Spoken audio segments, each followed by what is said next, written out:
School Building Committee to order at 5:30. I believe we have now achieved a quorum with the following members present. Jason? No? Jason's not here. Jason should be here Okay. soon because his briefcase is Jackie's here. not here. Jerry's here. Jay Allard? Don't see No? him. No. Kate Campbell, Terry DeSisto, Mr. Stanton, Peter Gagne, no Rob Geddes, no Steve Withers, Jeremy Gay, Andrew Acosta? Not coming. All right, and Gail Clark, yep. Okay, myself and Mr. Jacoby. Adds up to 10. All right, very good. So here here's we go. Yay. Welcome, Jason. All right, so our first order of business is to approve the minutes of November 15th. Move to approve. Second. Anybody have any comments, questions, or concerns about the minutes of November 15th? Okay, all those in favor? Aye. Opposed? Nay. All right, the minutes are approved. All right, now the exciting stuff. Update time. All right, so a couple items since last month that were completed, including the sod. As you can see here, we finished up the multipurpose field and the softball field. So this last section that you see on the left, that'll be hydroseeded in the spring. We also completed this small section of sidewalk. That was the last section, last section of sidewalk that needs to be done. So we're using that for a trekking route, so we finished that up.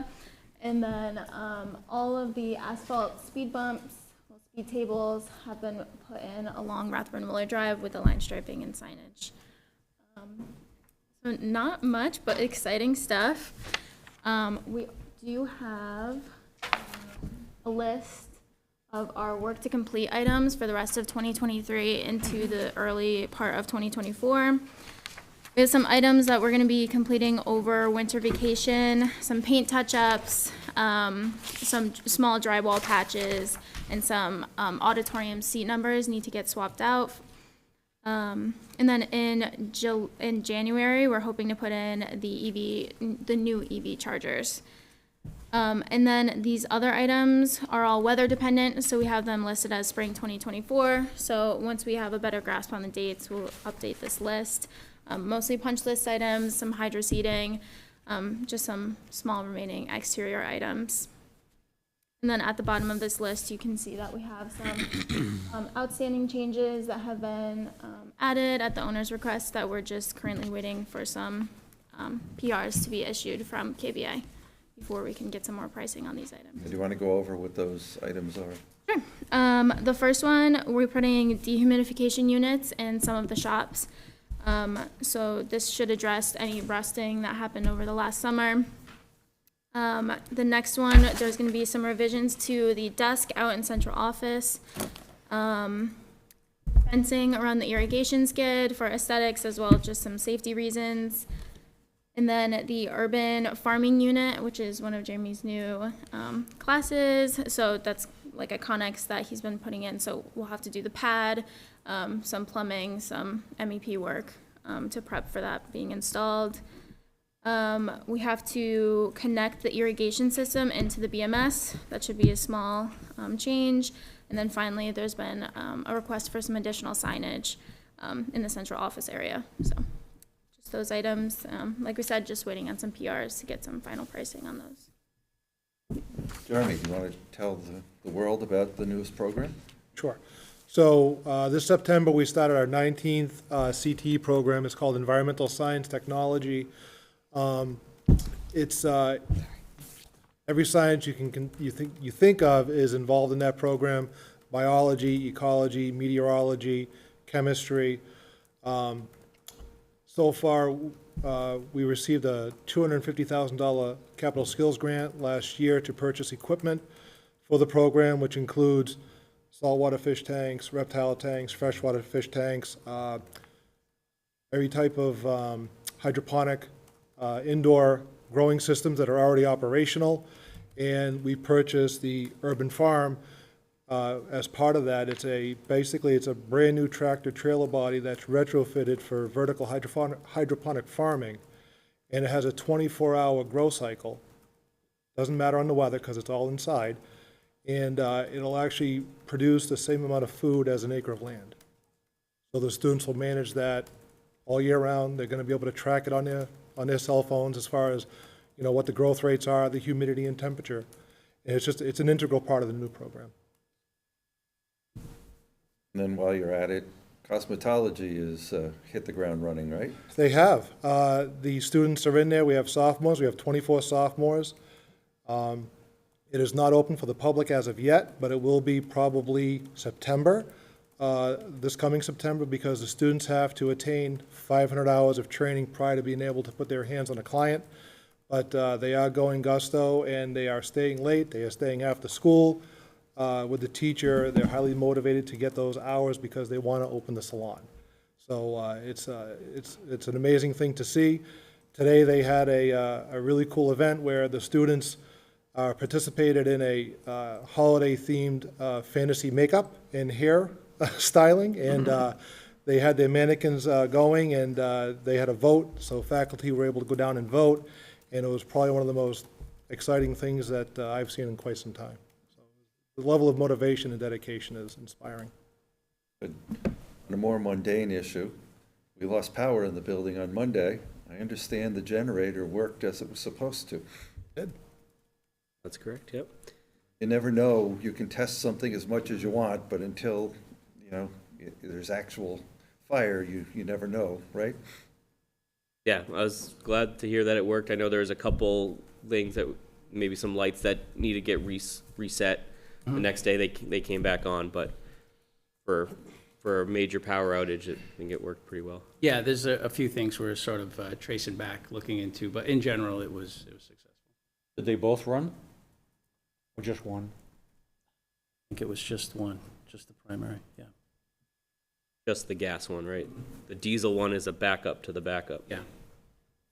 And we did have some flooding, though, in the Bushy lot, right? And we've traced that down, right? Yeah, so there was the double catch basin that catches most of the water, had some leaves clogged in it, which contribute to it. And then there's a catch basin in the grass area that catches all the overflow from the baseball field, which we still had the silt sack in there, which prevents any of the erosion going into the catch basin because the grass hasn't been established yet. So that also contributed to it backing up a little bit. So we've removed that. This was the double catch basin that all the drainage for the parking lot kind of funnels down this way. And so that was clogged with leaves. And then there's all the baseball drainage runs this way and overflows. There's the catch basin in here. That was where we had the silt sack. And now that that's fairly established, we felt it was okay to remove that silt sack, and it will help with the drainage. Then we also understand that Griffin has completed the application for the photovoltaic array. That's what he has told me. I'm waiting for physical confirmation of like an email or something, but that, based on my discussions with him, yes, that's been completed. And the next steps is to push NGrid to allow us to do some testing and commissioning of that system while they are working through the process of allowing us to turn it on and getting us into that test program. Have they specified yet the part that we need to install, the functional equivalent of a backflow preventer? They have not done that yet. So I think that's the first thing we should push, isn't it? yeah, that and allowing us to do the testing. So Or can you just restate for the folks at home what the earliest possible date is for the solar array to be operative? it would be probably spring of '24. Right now, we're targeting we're hoping for by the summer of '24. That's our plan. That's best case scenario. Then finally, Ideally, we can, even if we can't fully turn it on to get it to generate power, they'll let us turn it on to test it and commission it, which kind of satisfies Griffin's requirement and also allows us to submit the final lead submission and final commissioning package for the project. Worst case scenario is Over a year. go into like summer of '25. Yeah. and I think you may have covered this, but the swap out of the electric charging stations? Yeah, so that's on our list. They are set to ship on 1/4. So once we have them in hand, we'll work with Mark and set up a day to get them installed and to make sure that they're fully operational once they are installed. I know ChargePoint sent you the application. So that's in the process, and we don't want to swap them out and not have them ready for use. So we want to make sure all our ducks in a row before we go swap those out. And the punch list is down to a very small number, mostly just outdoor things that need to be taken care of, right? Correct. KBA did their final punch list on the exterior last week or the week before. So we're up to about 88 items in total, with the majority being outside, which is a pretty small number considering. So in the spring, a lot of those items will be able to get taken care of. A lot of them are weather dependent for materials. And you have physically left the building. We have. We are occasionally here when work is on site. We had some work today just cleaning up after the storm. Some fence panels fell over, cleaning up some erosion that happened with the rain. We also running the street sweeper tonight to clean up some of that as well.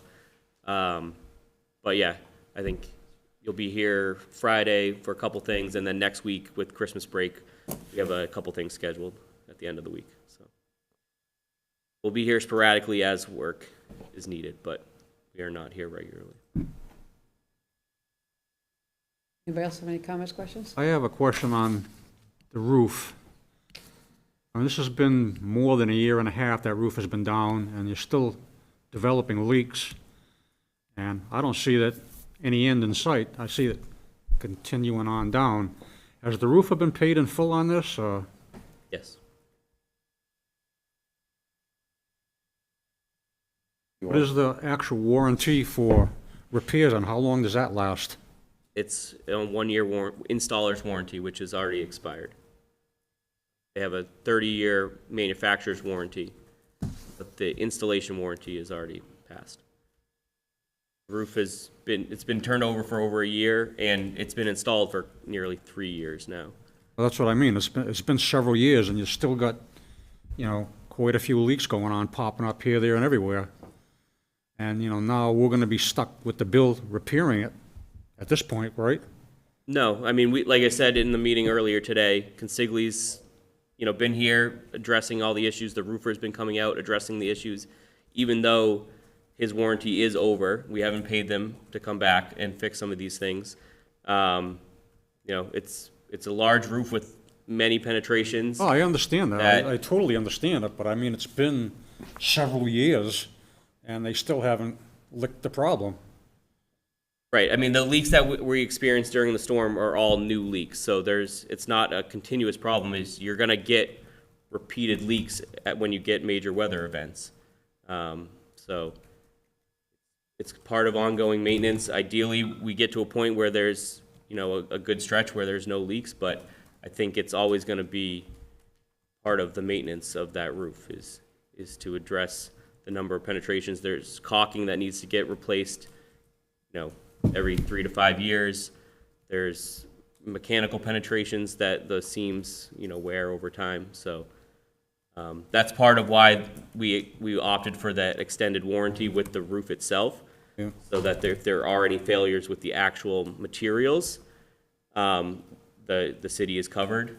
But the caulking joints, the sealants that seal all the penetrations, that only has a 5-year warranty. That material.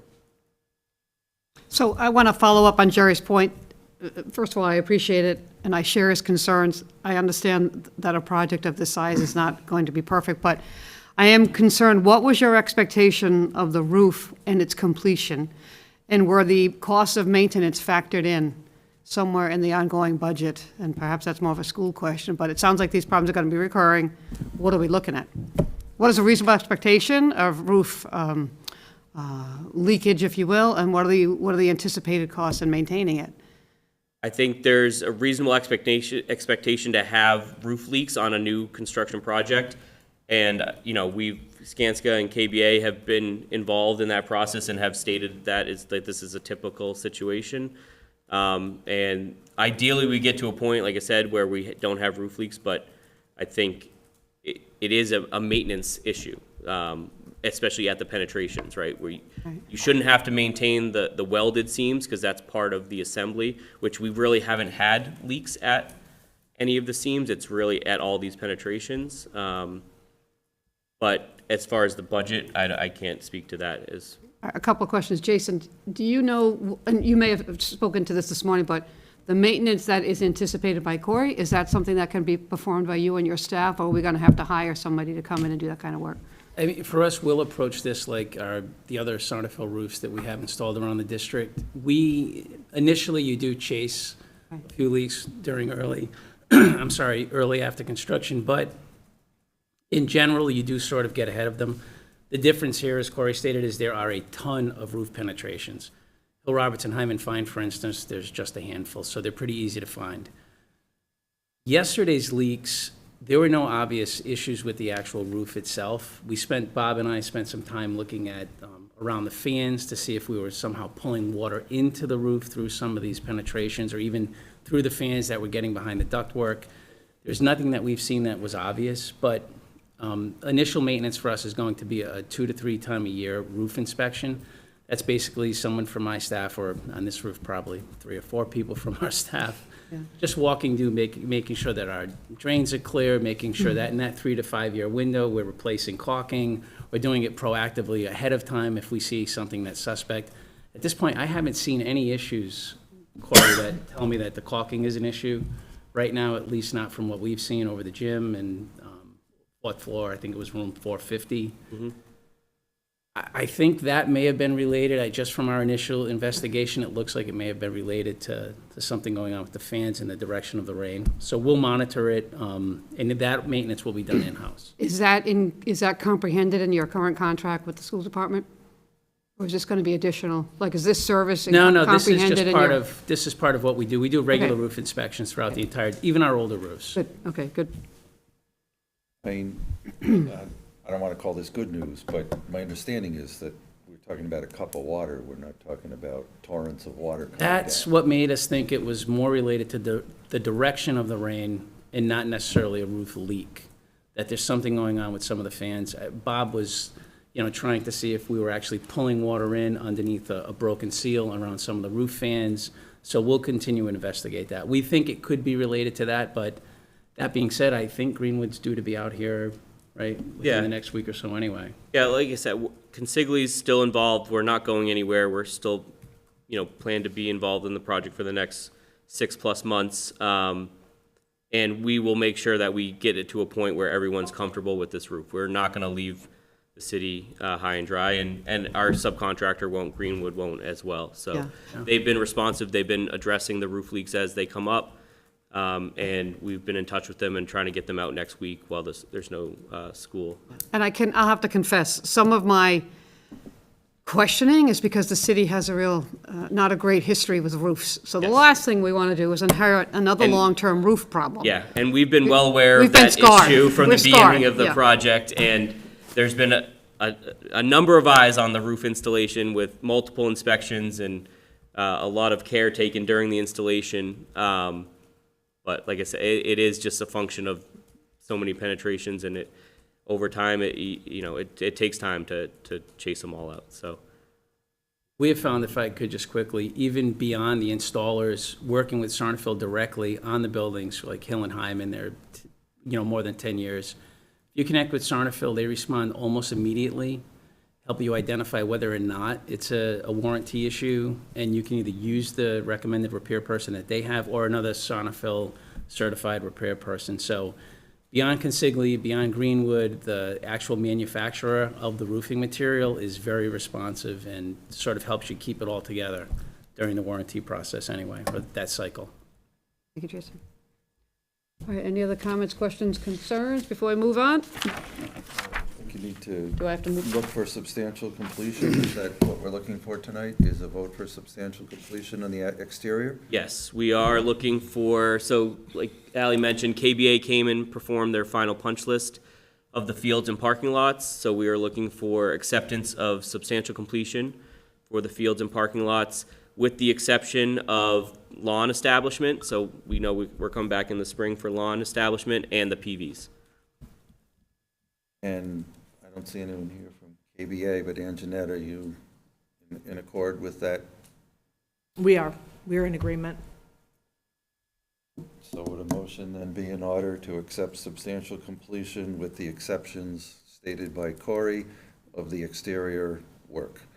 I'll entertain a motion. So moved. Second. Second, thank you. Comments, questions, concerns about voting to accept substantial completion with the stated exceptions? None? All those in favor? Aye. Opposed? No. All right, good.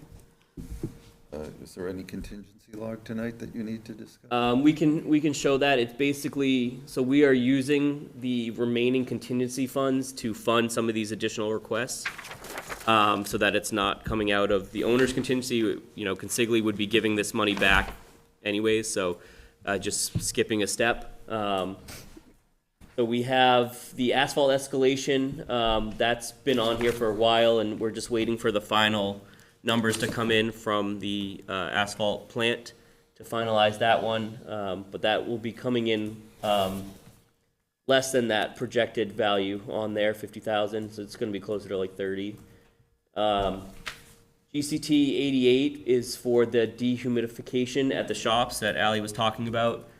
Right now, it's approximately $300,000 worth of work. We're working with Jeremy and the school to figure out the best time to perform that work. And depending on what we choose, that will have an effect on the labor costs, whether we do it as a second shift or during the day or do it during vacations. So we're working through that. But that's really the last piece that's up in the air. We have the desk revisions at the Welcome Center out here, making some modifications to that desk for the end users to be able to function a little bit better.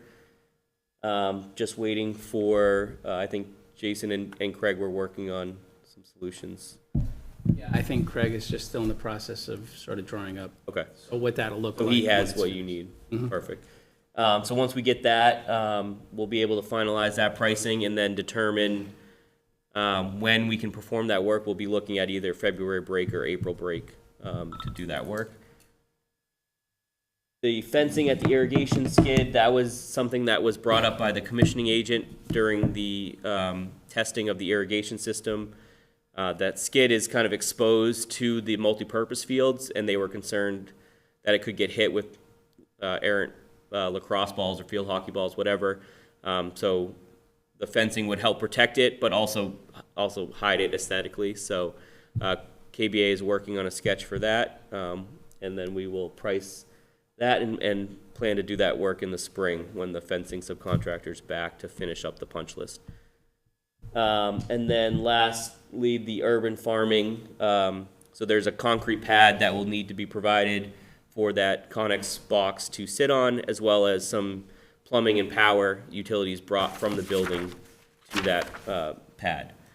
So I know Craig is working with his consultants to finalize the design for that.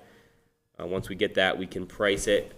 Most likely will happen in the spring. Once the ground is thawed, we can go and excavate for the concrete and the utilities.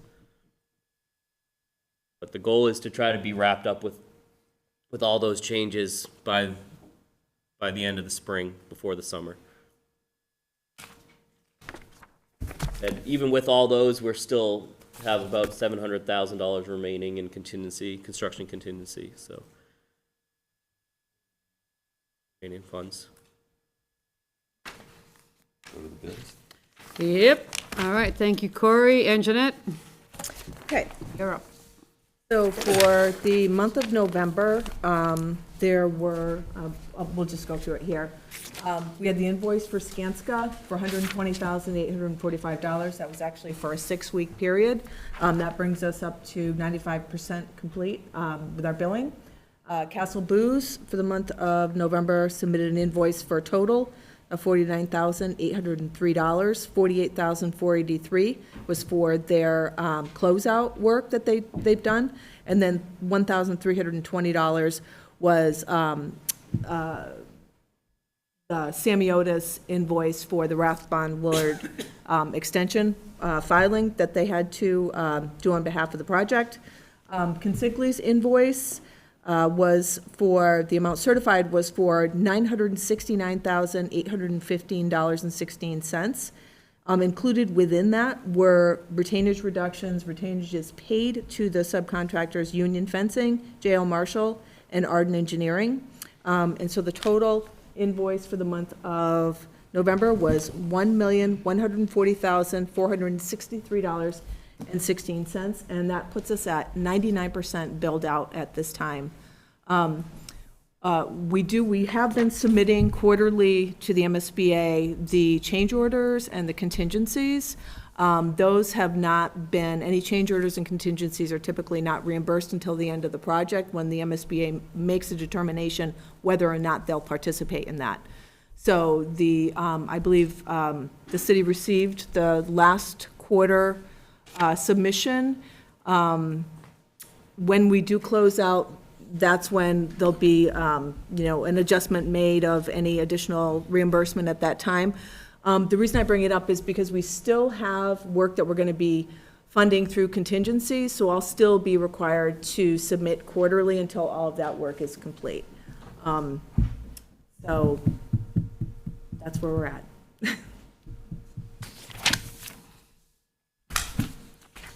Comments, questions, concerns? No? All right. Moving on. Need a vote to Oh. pay the bills? Oh, okay. Forgive me, I'll entertain a motion to pay the bills. I got lost in thought. Did we hear a second? Second. Second. Any questions, comments, concerns? All those in favor? Aye. Opposed? Motion passes. All right, so I think that's it. Any closing thoughts? Just one thing that Anjanette raised, so all of the paperwork for the street acceptance for the north-south connector has been given to Gary Erasian, and I understand that's going to go down to the council in January. Yeah, probably the 16th would be the earliest date. Yeah, and then hopefully they will hold a public hearing and then accept the roadway, so that will take care of that item. But other than that, it looks like January 17th, 5:30 here is the next meeting. Awesome. That's it. All right, then entertain a motion to adjourn at 5:57. Second. Thank you. All those in favor? Aye. We're adjourned. Happy holidays. One all. last thing. I brought cookies. Over there.